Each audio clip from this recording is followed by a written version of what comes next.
Alright guys, I'm going to show you to fix today this issue where the Samsung, your LG TV I should say, not Samsung.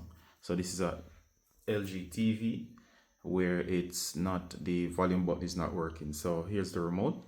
If I try to turn up the volume, notice it shows that in the right section over here, it shows that the volume was not simply, it cannot go up no matter what. So the audio is just not working. It's showing you that the audio is mute. All right, now in this case, if you have a Bluetooth device connected, such as a soundbar or of course Bluetooth speakers or a wireless headset, and of course they are off, the TV will be paired to the last device that it was connected to. So if it was paired to a headset or of course speakers or soundbar, it's going to search for that soundbar. It's not going to automatically switch back to the TV's internal speakers.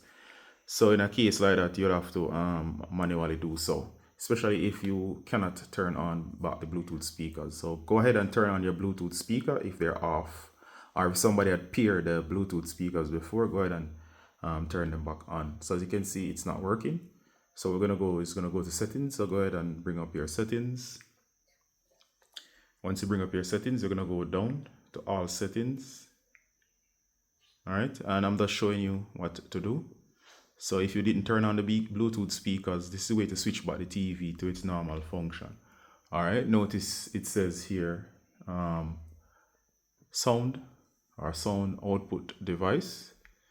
All right, so it says use TV speakers. It says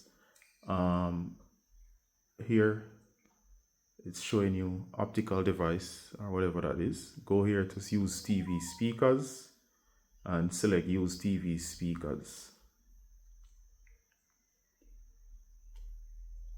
All right, then try to turn up the volume. As you can see, once we says use TV speakers, notice the volume again is able to be adjusted. All right, and if you want to go back to your wireless speakers, you can go here. It says use wireless speakers. Sorry, go back, and where it says use wireless speakers, and search for it by Bluetooth again and reconnect. All right, if you want to use the wireless speakers again. So that should fix the volume issue. Do hope that was useful. See you in the next one, guys. Bye.